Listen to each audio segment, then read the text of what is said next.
Hello, everyone, and welcome to this week's edition of the RacingBet preview, taking a look at all the horse racing action at Ascot and Flemington this Saturday, the 9th of January. This week, we're brought to you by BetDeluxe, serious betting for serious punters. I'm your host, Tim Geers, joined as I am each and every week by Trent Crebbin. Trent, how's things over there after what was a big day over here in the West yesterday? Yeah, it was more just to sit back and watch what you were doing at Pinjarra yesterday. A couple of big price winners all over the place. Really, it was great to sit back and watch. Just managed to escape the Sandown card with a late winner, and we're on to Flemington on Saturday. Yeah, it's nice when they work out once every so often, like they did yesterday, of course. Light up the moon in the first at Pinjarra.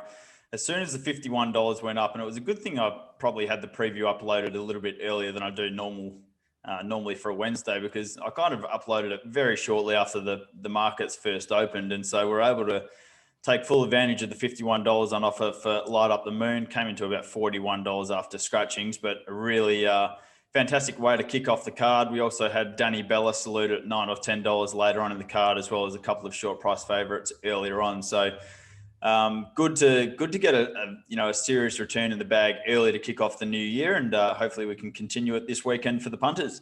Now let's move on to our best bets for Flemington and Ascot, as I said at the top of the show. And Trent, we're going to kick off with you over at Flemington. You can give us your early thoughts on how you think the track might play, and then we'll get into your best bets.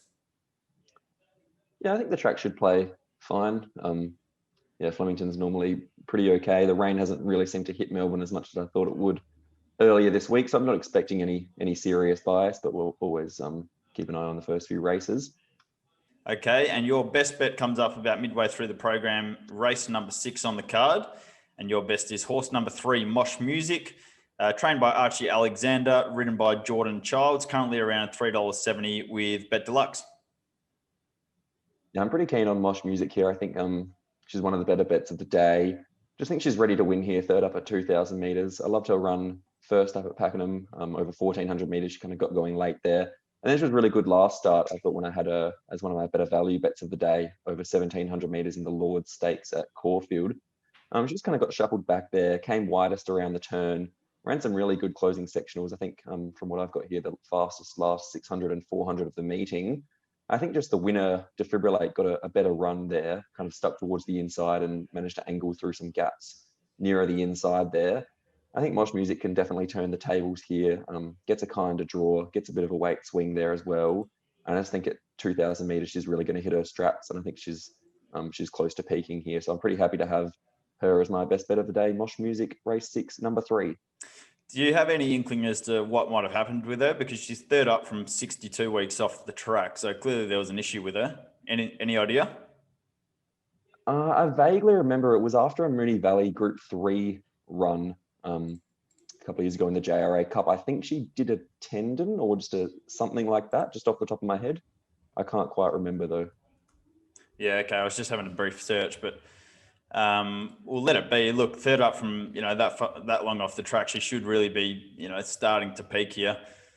You're scared at all by Defibrillate? $5 chance in the market. He's won 6 from 10 now. Surprise winner second up, and did win third up last preparation. Looks a decent price for a horse with a record like his.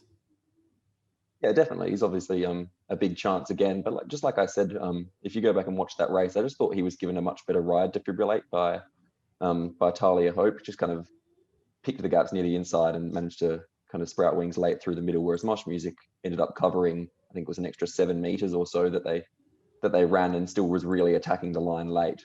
So Defibrillate's an obvious chance. Draws really wide there. I think you'll have to probably go back. And I just think Mosh Music can definitely turn the tables here.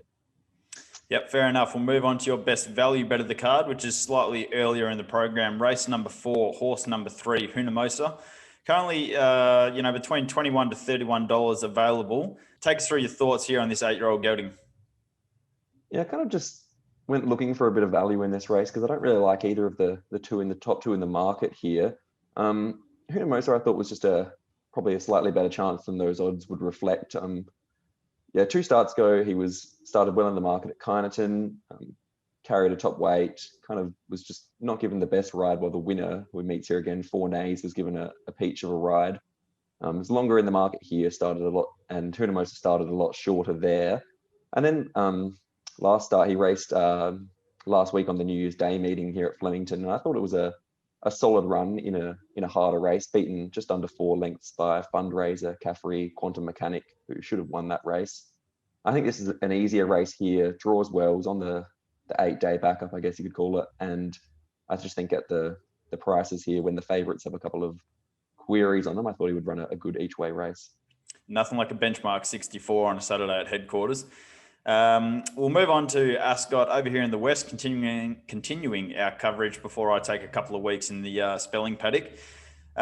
Pretty even card overall. Like, I think there's a number of races on this weekend's card at Ascot where they look pretty appealing betting races, but on the same token, there wasn't really one that completely jumped off the page. But I'm kind of going with my gut here and looking to take advantage of what I think is probably a wrong price discrepancy in one of the races. And that is my best bet in race number 3. I'm pretty keen on number 1, La Farola here. She's currently the second favourite in the market, around $4.20. And I think that's just a little bit wrong. The market's currently got horse number 6, Tambora, as a pretty short price favourite, around $2.25. But there's a few really interesting things and a few key things to point out here. First of all, Tambora was actually my best bet first up when it won on debut. And when it did, it led and won easily, throttled down on the line by about 4.5 or 5 lengths. Couldn't have been more impressive on that occasion. But the thing to note is that was a midweek maiden race over 1,500 metres. And those races, especially this time of year, almost post-carnival, are just some of the lowest races you'll get in metropolitan grade in WA. So he just had his absolute birthday, found the perfect race, was wonderfully placed by Darren McAuliffe on that occasion. But I think this is a way tougher race. Like that midweek maiden, he beat Diffusion, who's, like a 20-start maiden or something along those lines. There's just absolutely no form behind him. I think he's going to find this much tougher. The interesting thing to note was that Chris Parnham rode him on that occasion, and he actually jumps back over to riding La Farola for Michael Lane, who, of course, he basically, does the brunt of Michael Lane's riding in town along with Kira Yule. I found that really interesting, especially, that horse winning by 4.5, 5 on debut. You'd think Parnham would stick with, but he's gone back to the 3-year-old filly of Michael Lane's, and I reckon he's made the right choice. Just as I said, I think there's no form coming out of that midweek maiden that Tambora won. La Farola comes into this off a last start victory here at Ascot over 1,400 metres. I think she's only going to improve up to the mile, third up from a spell. There's some query on the map from barrier 8. She's got a little bit of a tricky draw there, but I think she's a pretty talented 3-year-old filly.